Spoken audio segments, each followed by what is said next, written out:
পিলখানা হত্যাকাণ্ড ঘটেছিল বা বিডিআর বিদ্রোহ ঘটেছিল, হোয়াট এভার মেবি। এটা বাংলাদেশের ইতিহাসের অন্যতম একটি কালো অধ্যায়।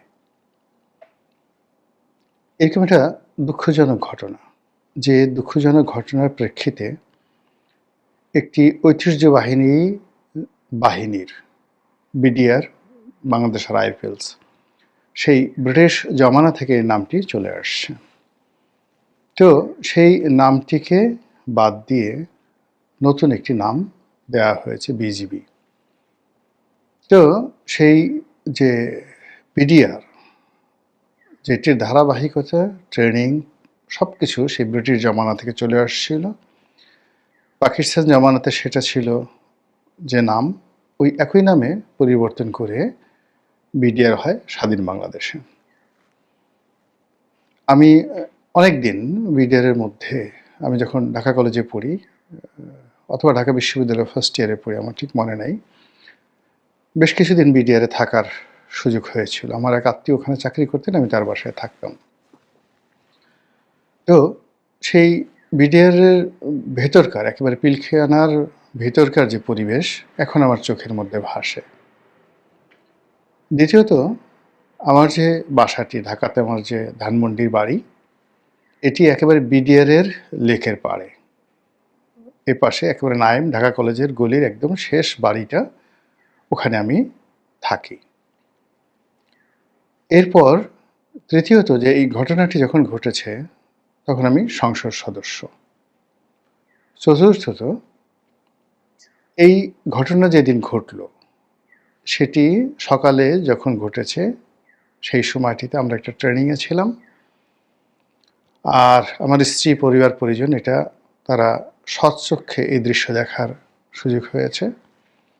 এবং সকাল 10টা থেকে যে কয়জন 6-7 জন সংসদ সদস্য যারা শেখ হাসিনার বাড়িতে এসেছিলেন, আমি তাদের মধ্যে একজন ছিলাম।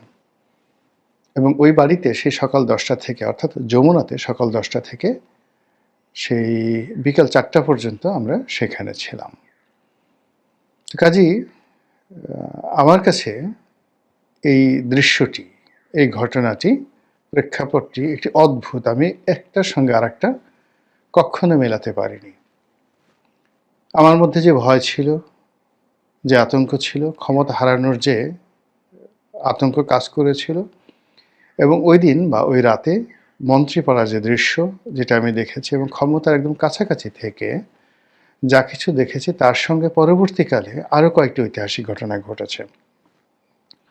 সেই ঐতিহাসিক ঘটনাটা হলো যে আমি যখন আবার 2013 সনে জেলে গেলাম, কাশিমপুর জেলে, ওই জেলে প্রায় 800 সেই বিডিআরের যারা সাজাপ্রাপ্ত হয়নি তখনও, যাদের বিচার চলমান ছিল এবং অনেকে সাজা পেয়েছেন, তারা সেখানে ছিলেন। চাকরিচ্যুত সেই বিডিআর কর্মকর্তা না, ঠিক বিডিআর সদস্য।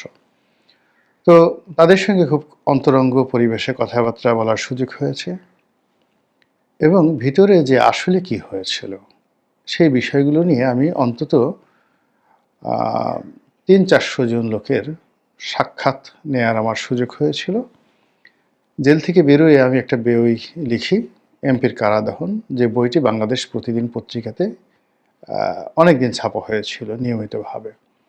তো সেখানে এই কথাগুলো ছাপা হচ্ছিল, এবং ওটা সম্ভবত সরকারের যারা লোকজন রয়েছেন তারা ওইটা সহ্য করতে পারেননি।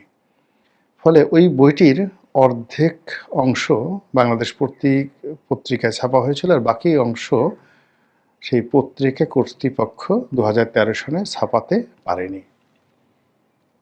যা হোক, সেটি বই আকারে ছাপা হয়েছে, অনেক মানুষ পড়েছেন।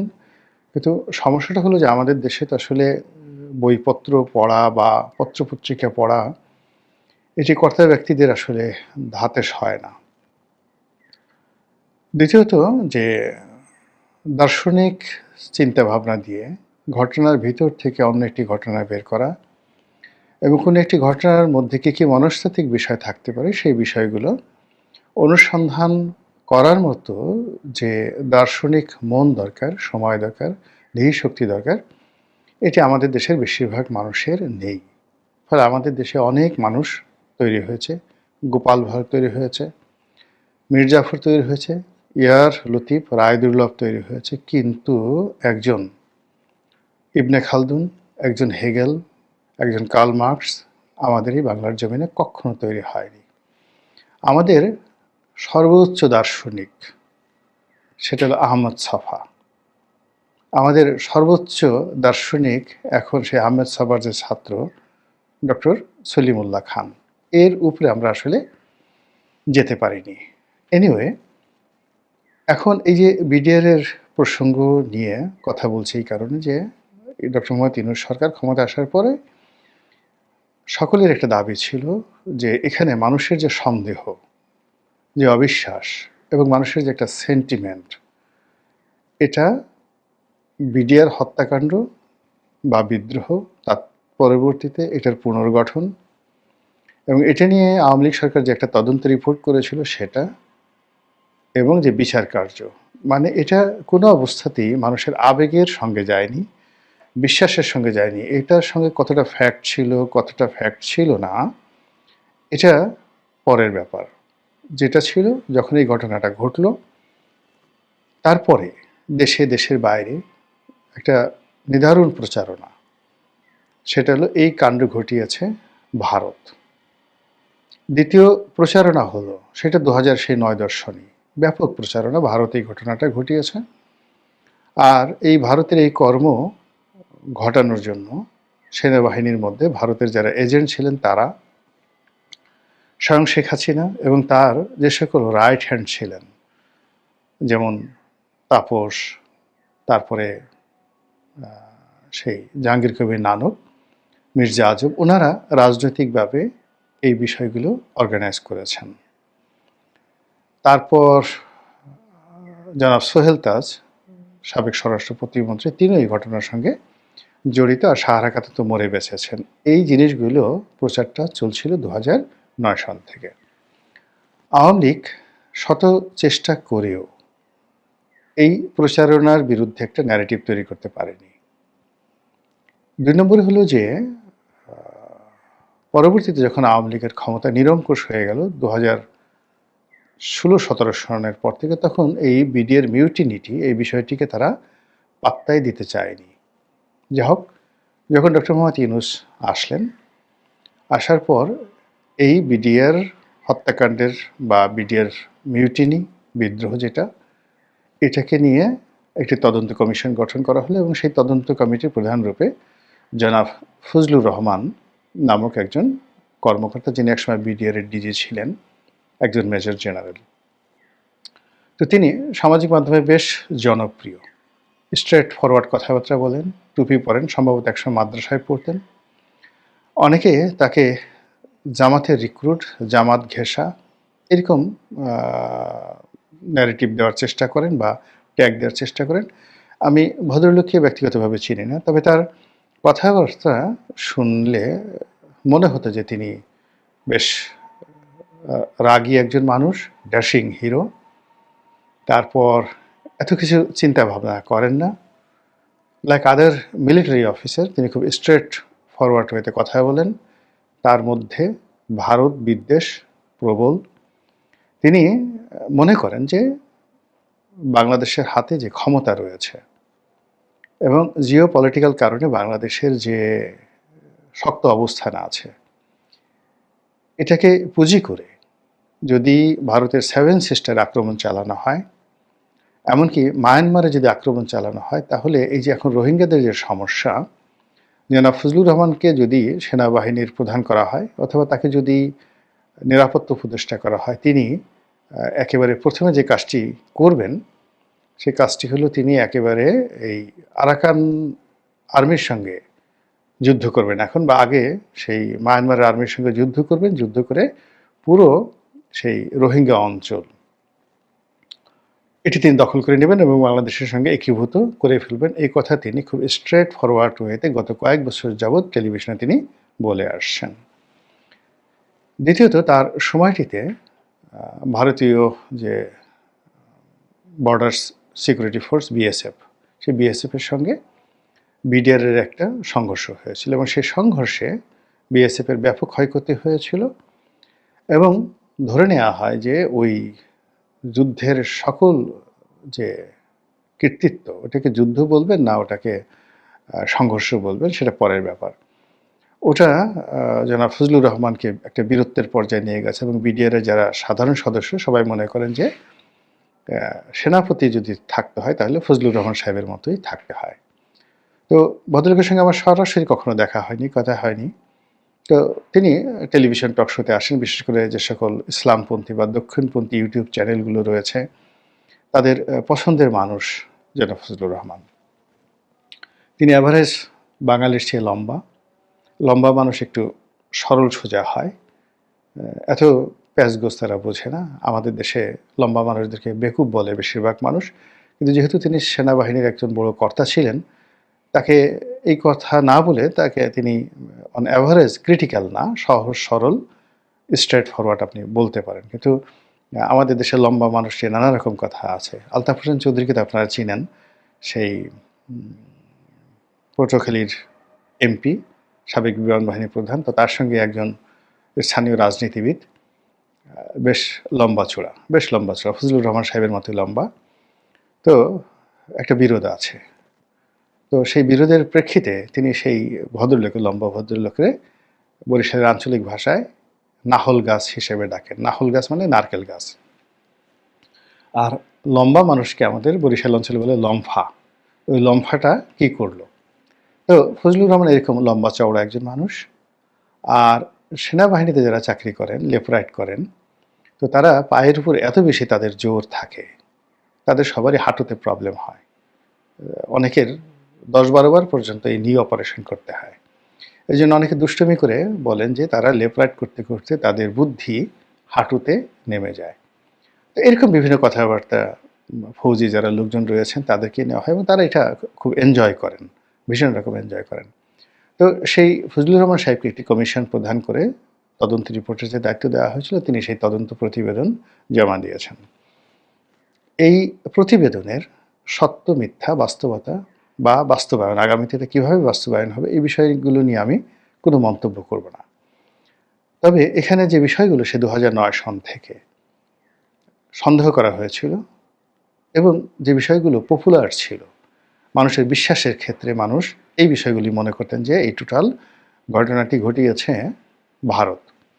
এখানে বিডিআর সদস্যদের মধ্যে যে ক্ষোভ ছিল, বিক্ষোভ ছিল, অফিসারদের বিরুদ্ধে ক্ষোভ ছিল, বিক্ষোভ ছিল এবং তারাও যে বিডিআর যে মূলত বিএসএফ এর মতো একটি প্রতিষ্ঠান হতে চাচ্ছিল দীর্ঘদিন ধরে, কোনো অবস্থাতে বিডিআর এর টিল টুডে এখন পর্যন্ত বিএসএফ এর মানে বিজিবির মধ্যে সেনাবাহিনী থেকে ডেপুটেশনে কর্মকর্তারা এসে এখানে নেতৃত্ব দেবেন, এটা কিন্তু বিজিবি বা বিডিআর এর যারা সাধারণ সৈনিক তারা কখনোই পছন্দ করে না। তারা চায় যে আনসার বাহিনীর মতো তাদেরও একটা, যাকে বলা হয় সেই কমিশন র্যাঙ্কগুলো থাকুক। এটা সেই কোনো মিলিটারি একাডেমির মাধ্যমে হতে পারে, সেটা পুলিশ একাডেমির মাধ্যমে হতে পারে, সেটা বিসিএস এর মাধ্যমে হতে পারে। এরকম তাদের একটা দাবি দীর্ঘদিন ধরে ছিল। দ্বিতীয়ত যে চাল ডাল যে প্রজেক্ট যেটা শুরু হয়েছিল 111 এর সময়, এটা নিয়ে সকলের মধ্যে বিস্তর মানে যাকে বলা হয় অভিযোগ ছিল। অনেকের আঙ্গুল ফুলে কলাগাছ হয়ে যাচ্ছিল, অনেকে আকণ্ঠ দুর্নীতিতে নিমজ্জিত হয়ে যাচ্ছিল এবং এই যে বিডিআর যারা সাধারণ মানে এই ডাল ভাত কর্মসূচির জন্য যারা শ্রম দিতেন, তাদের কর্মকাণ্ড অনেকটা রাস্তার সেই ঠেলাগাড়ি চালক, লেবার, কুলি, মুটে মজুরের মতো হয়ে গিয়েছিল।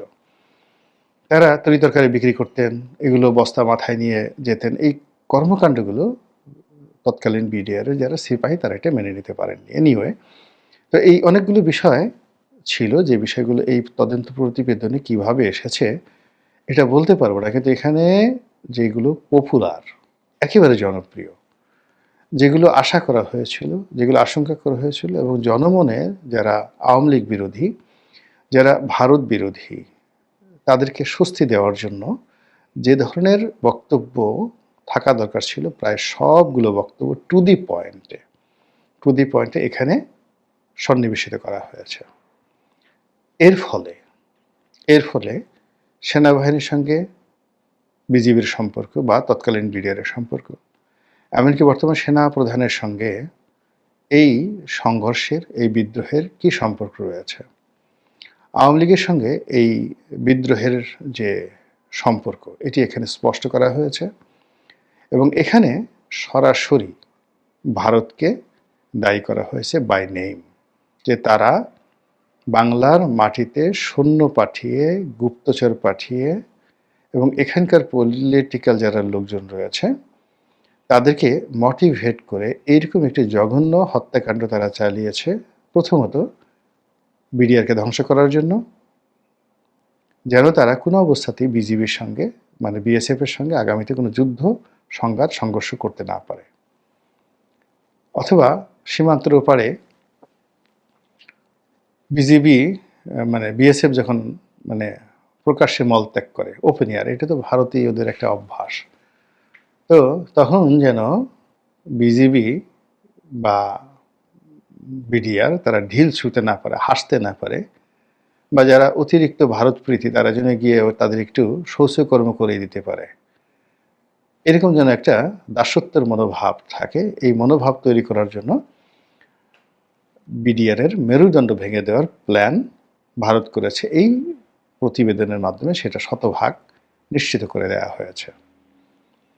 দ্বিতীয়ত, যে সেনাবাহিনীর ৫৭ জন কর্মকর্তা হত্যার মাধ্যমে সেনাবাহিনীর মধ্যে এক ধরনের ভয়, আতঙ্ক, দ্বিধা বিভক্তি তৈরি করে দেওয়া হয়েছে। তো এনিওয়ে, জনাব ফজলুর রহমান যে কাজটি করেছেন, সেই কাজ এখন তার যারা সমর্থক রয়েছেন, তিনি তো যে কমিউনিটিকে রিপ্রেজেন্ট করেন, সেই কমিউনিটির পীর হজরতুল আল্লাম, তাকে অনেকেই মহামানব মনে করেন। তো ভবিষ্যতে সেই গ্রুপটি, দক্ষিণপন্থী গ্রুপটি যদি ক্ষমতা আসে, তিনি হয়তো দেশের নিরাপত্তা উপদেষ্টা হবেন, স্বরাষ্ট্রমন্ত্রী হবেন, বা আরও অনেক কিছু হবেন। তো তার সেই যে শ্রমলব্ধ কমিশনের রিপোর্ট, এটি একটা ইউনিক প্রোডাক্ট।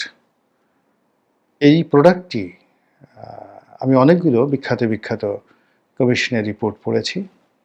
কিছু কিছু রিপোর্ট তো সাহিত্যের মানে এত উঁচু পর্যায়ের, তার মধ্যে উইলিয়াম হান্টারের সেই বিখ্যাত দ্য ইন্ডিয়ান মুসলিম, দুনিয়া কাঁপানো একটি প্রতিবেদন, ওটাও পড়ার আমার সুযোগ হয়েছে।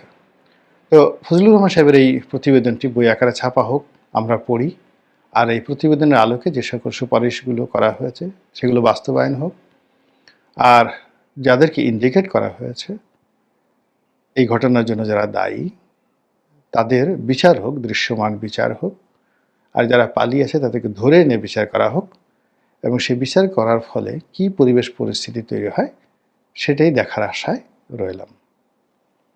আসসালামু আলাইকুম রহমতুল্লাহি ওয়া বারাকাতুহু।